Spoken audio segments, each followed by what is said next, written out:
Hello, नमस्कार. Welcome to MPSC score booster. कसे आहेत सगळे? अभ्यास कसा चालू आहे? आज आपण एक अत्यंत महत्त्वाचा विषय घेतो आहे. आपली इंडियाची फर्स्ट सर्वात पहिली हायड्रोजन पॉवर ट्रेन, नमो ग्रीन रेल. आता हे तुम्हाला एकतर सायन्स वाईज विचारू शकतात किंवा डायरेक्ट करंट अफेअर्स वाईज विचारू शकतात. आपण यात बेसिक टू ॲडव्हान्स पासून सगळं बघणार आहोत. म्हणजे अगदी हायड्रोजनची केमिस्ट्री पासून ते ट्रेन बद्दलची सगळी माहिती. तर व्हिडिओला सुरू करू. आपण आधी बेसिक हायड्रोजन बद्दल माहिती करून घेऊ. तुम्हाला बघा करंट अफेअर्समध्ये एक हायड्रोजनचा असा एखादा पॉइंट आयोग विचारू शकतं किंवा अगदी हे सायन्समध्ये पण टाकू शकतात. त्याच्यामुळे आपल्याला अगदी ए-बी-सी माहीत असणं गरजेचं आहे. तर हायड्रोजन काय आहे बघा? हायड्रोजन सर्वात हलके आणि सर्वात साधे रासायनिक मूलद्रव्य आहे. सर्वात सोपे आपल्या ॲटॉमिक टेबलमध्ये जे सर्वात पहिले येतं त्याचा अणुक्रमांक ॲटॉमिक नंबर 1 आहे. त्याच्यात अगदी एकच प्रोटॉन, एकच इलेक्ट्रॉन. सिंपल हायड्रोजनने त्याची लाईफ ठेवली आहे. सिंपल 1 प्रोटॉन, 1 इलेक्ट्रॉन असे असते. त्याच्यानंतर बघा विश्वातील सर्वाधिक प्रमाणात आढळणारे हे मूलद्रव्य असेल. म्हणजे इतके की आपण असे सगळे मूलद्रव्य जर एकत्र असे केले तर त्यातलं 75% हायड्रोजन असते. इतके जास्त प्रमाणात आढळणारे आहे. ताऱ्यांमध्ये ना न्यूक्लिअर फ्युजन ही जी प्रक्रिया असते ऊर्जा निर्मितीसाठी त्यात हायड्रोजन हे प्रमुख त्याचे इंधन असते या प्रक्रियेमध्ये ताऱ्यांच्या. ठीक आहे. पण बघा पृथ्वीवर आहे ना हायड्रोजन कधीच मुक्त स्वरूपात नसतं. ते कशाशी तरी कंबाईन असतं, कशाशी तरी संयुक्त स्वरूपातच आढळतं. सो आपल्याला काय करावं लागतं ते सेपरेट करावं लागतं आपल्या वापरासाठी. ठीक आहे. त्याच्यानंतर बघा तापमान व दाब म्हणजे प्रेशर हे ह्याच्या वेळेस हायड्रोजन जे आहे रंगहीन असतं, कलरलेस असतं, गंधहीन असतं, काही त्याला गंध नसतो आणि काही चव नसते, चवहीन असतं आणि अत्यंत ज्वलनशील असतं. ठीक आहे. प्रति एकक वस्तुमान सर्वाधिक ऊर्जा क्षमता म्हणजे एनर्जी डेन्सिटीची सर्वात हायेस्ट असते. त्याच्यामुळे त्याला हायड्रोजनला काय म्हणतात बघा, फ्युअल ऑफ द फ्युचर म्हणतात. हे लक्षात ठेवा. तुम्हाला कधी आयोग असं विचारू शकतात, 4-5 मूलद्रव्ये देतील आणि विचारतील ह्यातलं कुठलं फ्युअल ऑफ द फ्युचर आहे? तर ते कुठलं आहे? हायड्रोजन आहे. आता आपण जे काही डिस्कस केलं, तेच मी इथे एका डायग्रामॅटिक ह्याच्यात मांडलं आहे. सो हायड्रोजन H2 असतं. जसं मी सांगितलं 1 प्रोटॉन, 1 इलेक्ट्रॉन. एटॉमिक नंबर त्याचा 1 असतो. Symbol H. एटॉमिक मास आता बघा हायड्रोजनची आपली ही पहिली ट्रेन आहे ना, सो एवढं फक्त तुम्ही आता लक्षात ठेवा. एटॉमिक मास 1.008 ठीक आहे. रूम टेम्परेचरला कलरलेस असतं, ओडरलेस असतं म्हणजे सुगंध काहीच नसतो, गंध नसतो. डायटॉमिक गॅस असतो कारण H2 असतो. सर्वात अबंडंट असतं म्हणजे सर्वत्र आढळणारं असतं. लाईटेस्ट असतं, हलकं असतं एकदम आणि अत्यंत ज्वलनशील असतं. ठीक आहे. आणि हे बर्न होऊन म्हणजे हे त्याचं ज्वलन होऊन पाणी तयार होतं. ठीक आहे. हे आता आपण डिस्कस केलं तेच हे डायग्रामच्या स्वरूपात आहे. आता हायड्रोजनचे आपण प्रमुख उपयोग बघू. आपण आतापर्यंत काय बघितलं आहे? पृथ्वीवरती हायड्रोजन भरपूर अं, प्रमाणात आहे. ठीक आहे. आपण काय करतो, ते संयुक्त स्वरूपात असतो. आपण त्याला सेपरेट करतो आणि मग आपण त्याचा वापर करतो. हायड्रोजन आपल्याला बऱ्याच ठिकाणी उपयोगी होतं. सो आपण ह्याचा एक आढावा घेऊ, की हायड्रोजन नक्की उपयोग काय-काय असतो. कारण आपण फक्त आता काय बघतोय, ट्रेनमध्ये फ्युअल म्हणून वापरतोय. ते तर आत्ता झालं ना. ह्याच्या आधीपासून हायड्रोजनचे खूप वापर आहेत. आपण एक-एक पॉइंट वाईज बघू. ठीक आहे. हायड्रोजनचा सर्वात जास्त उपयोग खत उद्योगात होतो. सर्वात मोठा औद्योगिक वापर आहे हा. ठीक आहे. हेबर वॉश प्रक्रिया असते ही. त्याद्वारे अमोनियामध्ये बघा NH3 येतो. तयार करण्यासाठी हायड्रोजनचा वापर केला जातो. सो युरिया, अमोनियम नायट्रेट यासारख्या नायट्रोजनयुक्त खतांच्या निर्मितीसाठी अमोनिया हा प्रमुख कच्चा माल आहे आणि अमोनियासाठी घटक म्हणजे हायड्रोजन आहे. सो पहिला उपयोग उद्योग म्हणजे खत कारखान्यात वापरला जातो हायड्रोजन. पेट्रोलियम शुद्धीकरणासाठी हायड्रोजन वापरला जातो. त्याच्यानंतर पोलाद उद्योग ह्याच्यासाठीही हायड्रोजनचा वापर करण्यात येतो. इथे बघा रेड्युसिंग एजंट म्हणून हायड्रोजन काम करतो. त्याच्यानंतर बऱ्याच रासायनिक उद्योगात जसे की मिथेनॉल म्हणा, हायड्रोजन पेरॉक्साईड या सगळ्या रासायनिक उद्योगातही हायड्रोजनचा वापर होतो.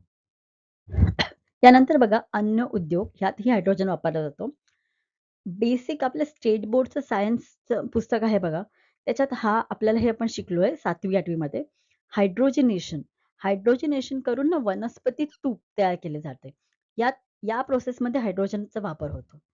त्यानंतर बघा स्वच्छ ऊर्जा निर्मिती. एक फ्युएल म्हणून हायड्रोजनचा वापर केला जातो. फ्युएल सेल म्हणून. ठीक आहे. कारण ह्याचं जे आउटपुट असतं ना, आउटकम असतं जे बाहेर निघतं ते फक्त वाफ असते, पाण्याची वाफ. सो एक स्वच्छ इंधन म्हणून हा एक पर्याय आहे. त्याच्यानंतर वाहतूक क्षेत्रात हायड्रोजन वापरला जातो. हे FCEV म्हणतात त्याला, फ्युएल सेल इलेक्ट्रिक वाहने. कार, बस, ट्रक, ट्रेन यासाठीही इंधन म्हणून हायड्रोजनचा वापर होतो. त्याच्यानंतर एनर्जी स्टोरेज, ऊर्जा साठवण. ठीक आहे. यासाठी पण हायड्रोजनचा वापर केला जातो. त्यानंतर बघा अवकाश उद्योग म्हणजे स्पेसमध्येही हायड्रोजनचा वापर केला जातो. कसं? तिथे पण हे द्रव हायड्रोजन एक हाय स्पीड इम्पल्स पुरवण्यासाठी म्हणजे रॉकेट इंधन म्हणून वापरलं जातं. त्याच्यानंतर कार्स आणि इलेक्ट्रॉनिक्स याच्यामध्येही हायड्रोजन वापरलं जातं. इथेही हे रिड्युसिंग एजंट म्हणून काम करतं. त्याच्यानंतर धातू प्रक्रिया. ठीक आहे. हे आपण हे पण शिकलोय बघा सायन्समध्ये. एनेलिंग ज्याला बोलतात धातूंचे एनेलिंग, ब्रेझिंग हे असे ऑक्सिडेशन हे अशा प्रक्रियेमध्ये सुद्धा हायड्रोजन वापरले जाते. आतापर्यंत आपण जे वाचलंय त्याचा हा एक डायग्रामॅटिक आढावा आहे तुमच्यासाठी. Major uses of hydrogen. ठीक आहे. आपण एकदा पटकन रिव्हिजन करून घेऊ. आपण काय पाहिलं फर्टिलायझर इंडस्ट्रीमध्ये यूज होतं म्हणजे खत निर्माण. खत कुठलं? तर अमोनिया. त्याच्यानंतर पेट्रोलियम रिफायनिंगसाठी यूज होतो. स्टील इंडस्ट्री, पोलाद इंडस्ट्रीमध्ये यूज होतो. त्याच्यानंतर केमिकल इंडस्ट्रीमध्ये मिथेनॉल, हायड्रोजन पेरॉक्साईड ह्या सगळ्यासाठी. ट्रान्सपोर्टेशनसाठी आपण बघितलं फ्युएल सेल या म्हणून. त्याच्यानंतर ग्लास इलेक्ट्रॉनिक्समध्ये स्पेस म्हणजे अवकाशात. क्लीन एनर्जी म्हणून यूज होतो, स्वच्छ इंधन म्हणून. फूड इंडस्ट्री आपण बघितलं वनस्पती तूप बनवण्यासाठी आणि एनर्जी स्टोरेज. ठीक आहे. ह्या सगळ्यामध्ये हायड्रोजनचा उपयोग होतो. आता तुम्हाला जर आयोगाने सायन्स वाईज प्रश्न विचारला, की यापैकी कुठल्या प्रक्रियेत हायड्रोजनचा वापर केला जातो? तर हे इथे सगळे मेन्शन्ड आहेत. आपण काय पाहिलंय बघा, हायड्रोजन कसा असतो? संयुक्त स्वरूपात असतो. हं. सो हा जो कंबाईन्ड हायड्रोजन असतो ना, हा आपण सेपरेट कसा करतो? ह्याचे हे काही प्रोसेसेस आहेत. तुम्हाला डिटेल माहिती नसलं तरी तुम्हाला फक्त हे प्रोसेसचे नावं माहिती असणं गरजेचं आहे. फर्स्ट आहे बघा इलेक्ट्रोलायसिस. इथे बघा, हे कॅथोड आयन पॉझिटिव्ह, निगेटिव्ह वापरून हायड्रोजन वेगळा केला जातो. स्टीम मिथेन रिफॉर्मिंग SMR म्हणतात त्याला या मेथडला. सो बघा इथे नॅचरल गॅस, स्टीम, मिथेन जो आहे त्या ह्यानी स्टीम ह्यानी हा हायड्रोजन असा बाहेर पडतो, तो आपण वापरतो. ठीक आहे. त्याच्यानंतर कोल गॅसिफिकेशन. कोलला कोल म्हणजे कोळसा जो आहे तो कन्व्हर्ट होतो इथे. इथे बघा पिक्चर बघा. कन्व्हर्ट होतो इथे हायड्रोजनमध्ये. त्याच्यानंतर बायोमास गॅसिफिकेशन. बायोमास म्हणजे जे काही बघा पानं असतील, ते पानं म्हटली आहेत किंवा ॲनिमल वेस्ट असेल, प्राण्यांचं काही वेस्ट वगैरे, ते सगळं इथे कन्व्हर्ट करतो आपण हायड्रोजनमध्ये. ठीक आहे. सो हे 4-5 पद्धती आहेत. त्याच्यानंतर बघा हे इमर्जिंग मेथड्स म्हणजे अशा येणाऱ्या काही नवीन पद्धती आहे. फोटो कॅटॅलिटिस्ट जिथे लाईट वापरली जाते.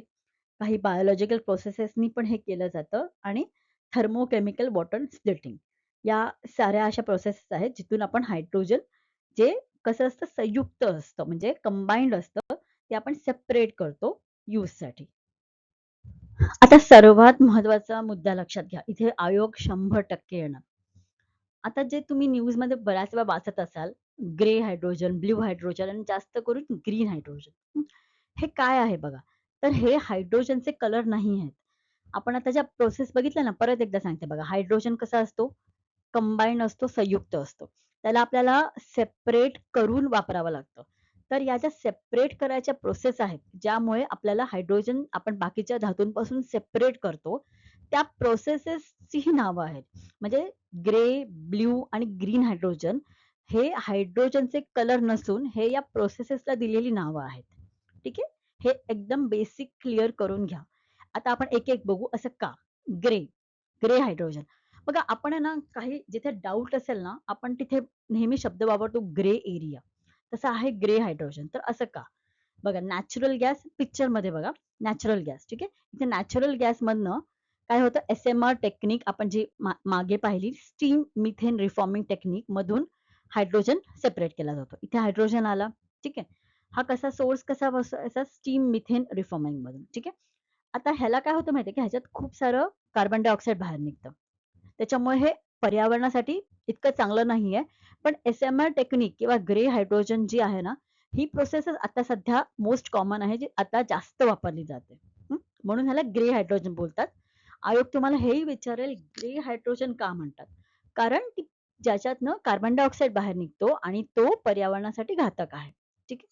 ह्याच्यानंतर येऊया ब्लू हायड्रोजन. ब्लू हायड्रोजनमध्ये पण इथे पण नॅचरल गॅस पासूनच हायड्रोजन करतात. सेम आहे. एस-एम-आर टेक्निकच वापरायची आहे. इथून आपल्याला हायड्रोजन मिळतो. ठीक आहे. पण हा जो कार्बन डायऑक्साईड आहे ना, हा ॲब्झॉर्ब केला जातो बघा इथे. हं. Carbon dioxide generated is captured using carbon capture utilization storage CCUS technology आहे.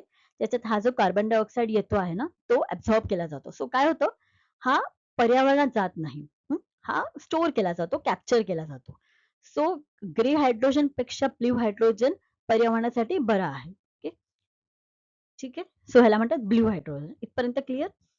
आता येऊया आपण ग्रीन हायड्रोजनवरती. सर्वात क्लीन मेथड त्याच्यात पर्यावरणाचा बिलकुल घात होत नाही. उलट हे पर्यावरणासाठी फायदेशीर असतं. कसं? इथे बघा रिन्युएबल इलेक्ट्रिसिटी आपण काय केलंय इलेक्ट्रोलिसिस घेतलं आहे पाणी. हं. पाण्यातनं आपण पॉझिटिव्ह, निगेटिव्ह ही कॅथोड, एनोडची मेथड वापरून आपण हायड्रोजन इथे सेपरेट करतो आहोत. ठीक आहे. सो इथे कुठलंही प्रदूषण होत नाही.